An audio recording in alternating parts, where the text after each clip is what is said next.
பொது வாழ்க்கையிலேருந்து அப்புறப்படுத்தணும் அப்படின்னு நினைக்கிறது எந்த வகையான அரசியல் என்பதை பார்த்து கொண்டிருக்கிற மக்கள் புரிந்து கொள்ளணும். நடக்கக்கூடிய தவறுகளை எதிர்த்து பேசுகிறேங்கிற ஒரே ஒரு காரணத்துக்காக என்னை உளவியலாக என்னை களங்கப்படுத்தணும், அசிங்கப்படுத்தணும், என் குடும்பத்தை இழிவுபடுத்தணும், பொது வாழ்க்கையிலேருந்து அப்புறப்படுத்தணும்னு நினச்சிக்கிட்டு திமுக பாஜக இரண்டும் சேர்ந்து என்னை வீழ்த்த பார்க்குது. சட்ட ரீதியாக நான் இதை எதிர்கொள்ள தயாராக இருக்கிறேன். நான் புகார் அளிச்சிருக்கிறேன். என் புகாருக்கு நடவடிக்கை எடுக்கணும். அதுக்கப்புறம் சாட்டை துறைமுருகன் போய் அடிச்சிட்டாரு, மிதிச்சிட்டாரு, அவங்க ஆட்கள் கூட்டு போய் அவங்க ஆட்கள் அடிச்சிட்டாங்க அப்படின்னா அது ரொம்ப தப்பாக போயிடும். நாங்கள் ரொம்ப ரெக்வஸ்ட் பண்ணி கேட்டுக்கிறோம். அவங்க நடவடிக்கை எடுப்பாக சொல்லியிருக்காங்க. டிசியை பார்க்க சொல்லியிருக்காங்க. நடவடிக்கை எடுப்பாங்க நம்புகிறோம். திருச்சி சூர்யா சிவா என்பவர் தொடர்ந்து சமூக வலைதளங்களில் என்னை பற்றியும் என்னுடைய குடும்பத்தை பற்றியும் நாம் தமிழ் கட்சி தலைமை சீமானவர்களை பற்றியும் அவதூறாக பேசுகிறார் என்பது குறித்து ஒரு புகாரை திருச்சி மாவட்ட ஆணையர்கிட்ட கொடுத்துருக்குறோம். சட்டப்படி நடவடிக்கை எடுப்பதாக உறுதியளிச்சிருக்காங்க. பேட்டி பாஜோ பேட்டி பாதோ என்று பெண்களுக்கான பாதுகாப்பை உறுதிப்படுத்துகிறோம் என்று சொல்லக்கூடிய பாரதிய ஜனதா கட்சி பொது வாழ்க்கைக்கு வரக்கூடிய நபர்களுடைய குடும்பத்தாரையும் அவருடைய குடும்ப வாழ்க்கையும் பற்றி பேசி பொது வாழ்க்கையிலேருந்து அப்புறப்படுத்தணும் அப்படின்னு நினைக்கிறது எந்த வகையான அரசியல் என்பதை பார்த்து கொண்டிருக்கிற மக்கள் புரிந்து கொள்ளணும். கடந்த 5 நாட்களாக என்னுடைய குடும்பம் குறித்து, என்னுடைய மனைவி குறித்து மிக தரக்குறைவான வார்த்தைகளில் இந்த திருச்சி சிவாவுடைய திமுகவுடைய பாராளுமன்ற உறுப்பினர் திருச்சி சிவாவுடைய மகன் சூர்யா என்பவர் மிக கீழ்த்தரமான கருத்துக்களை பதிவு பண்ணியிருக்கார். ட்ரைப்ஸ் அப்படிங்கிற ஒரு யூடியூப் சேனல்லையும், அரண்சை அப்படிங்கிற யூடியூப் சேனல்லையும், ஃபைட் தமிழ் அப்படிங்கிற யூடியூப் சேனல்லையும் பதிவு பண்ணி அவருடைய எக்ஸ் பக்கத்தில் எடுத்து போட்டிருக்காரு. அதை கிட்டத்தட்ட 15 லட்சம் பேர் பார்த்துருக்காங்க. இது திமுகவும் பாரதிய ஜனதா கட்சியும் இரண்டும் சேர்ந்து சமூக வலைதளங்களில் நான் திமுகவுடைய ஊழல்களை எதிர்த்து பேசுகிறேன், திமுக செய்கிற அநீதிகளை எதிர்த்து பேசுகிறேன், பாரதிய ஜனதா கட்சியுடைய நடக்கக்கூடிய தவறுகளை எதிர்த்து பேசுகிறேங்கிற ஒரே ஒரு காரணத்துக்காக என்னை உளவியலாக என்னை களங்கப்படுத்தணும், அசிங்கப்படுத்தணும், என் குடும்பத்தை இழிவுபடுத்தணும், பொது வாழ்க்கையிலேருந்து அப்புறப்படுத்தணும்னு நினச்சிக்கிட்டு இதை செய்கிறாங்க. இதனால் நான் களங்கப்பட்டு போயிட மாட்டேன். இது அவங்க தான் களங்கப்பட்டு போயிடுவாங்க. அவங்க தான் அசிங்கப்படுறாங்க. ஒரு எதிர்த்து நேரடியாக தர்க்க ரீதியாக கொள்கை ரீதியாக சண்டை போட முடியாதவன் எங்கள் அண்ணன் சீமான்னு சொல்லுவாங்க, வாதத்தில் தோற்பவன் அவதூறை கையில் எடுப்பான்னு. இப்போ அவதூறை கையில் எடுத்து திருச்சி சூர்யா சிவா அப்படிங்கிற ஒரு நபரை வைத்து திமுக பாஜக இரண்டும் சேர்ந்து என்னை வீழ்த்த பார்க்குது. சட்ட ரீதியாக நான் இதை எதிர்கொள்ள தயாராக இருக்கிறேன். நான் புகார் அளிச்சிருக்கிறேன். என் புகாருக்கு நடவடிக்கை எடுக்கணும்.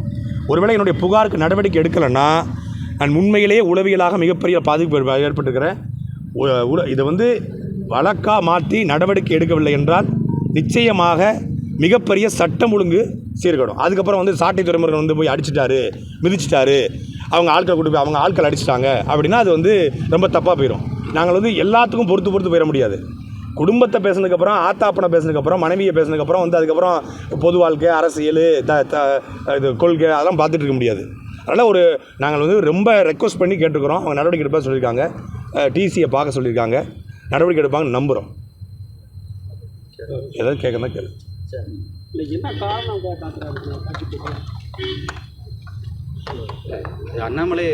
அண்ணாமலையோட தூண்டுதல் தான், வேறு ஒன்றும் இல்லை. தொடர்ச்சியாக பாரதிய ஜனதா கட்சியினுடைய அவங்க ஆட்சியினுடைய 10 ஆண்டு கால அவலம் இதை தொடர்ச்சியாக தோல் உரிக்கிறோம் அப்படிங்கும்பொழுது அதை தாங்கி கொள்ள முடியாமல் அண்ணாமலை நேரடியாக பேச மாட்டார். ஏன்னா நேரடியாக அவர் பேசும்பொழுது சீமாண்ணா வணக்கண்ணா நல்லா இருக்குங்களாண்ணா அப்படின்னு அது என்னென்னா நடிப்பு.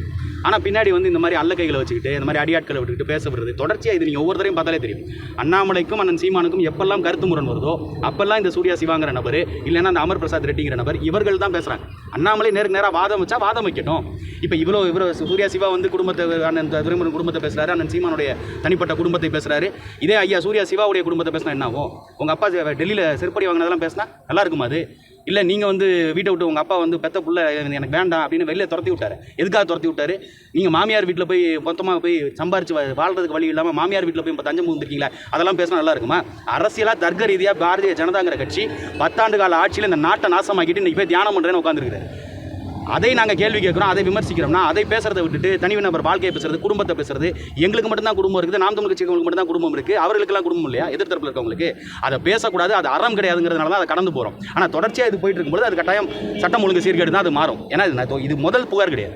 ஏற்கனவே இந்த வாதங்களை ஒருத்தர் புதுக்கோட்டையை சார்ந்தவர் பேசினாருன்னு இதே கமிஷனர் ஆஃபீஸில் கம்ப்ளைண்ட் கொடுத்துருக்கோம். அப்போ நடவடிக்கை எடுக்கல. இப்போ சூர்யா சிவா பேசுகிறாங்க, அப்பையும் நடவடிக்கை எடுக்கல அப்படின்னா இதை எப்படி எடுத்துக்குது? அரசாங்கம் இப்போ பெண்களை இழிவுபடுத்தினாலோ, கொச்சைப்படுத்தினாலோ, அவதூறு பரப்பினாலோ, ஒரு பெண் மீது குற்றச்சாட்டு வச்சா அது பாலியல் சீண்டலில் தானே வருது. அப்போ அதுக்கே நடவடிக்கை எடுக்க மாட்டேங்குது இந்த அரசாங்கம். நீங்கள் தான் பெண்களுக்காக நாங்கள் ஆட்சி செய்கிறோம், பெண்களுக்கு ஒன்றுனா நாங்கள் தாங்க மாட்டோம், எல்லா பெண்களுக்கும் நாங்கள் 1000 ரூபாய் இல்ல தர்றோம்னு சொல்லி பேசுகிற இந்த அரசாங்கம் பெண்களுக்கு முக்கியத்துவம் கொடுக்குற சூர்யா சிவா உங்களுடைய எதிர்க்கட்சி தானே. பாரதிய ஜனதா கட்சியிலேருந்து பெண்களை இழிவுபடுத்தக்கூடிய ஒருத்தரை நீங்கள் ஏன் கைது பண்ணுறதுக்கு இந்த அரசாங்கம் பயப்படுது? ஏன் ஒரு MP சிவாவுடைய பையங்கிறதுனாலயா அந்த அடைக்கலத்தில் இருந்துட்டு அப்போ திமுகவும் பாஜகவும் சேர்ந்து அந்த வேலையை செய்கிறாங்களா? அந்த கேள்வி வருது. தொடர்ச்சியாக அண்ணாமலை செய்கிறது தான் அண்ணாமலை தூண்டுதலில் தான் நடக்குது.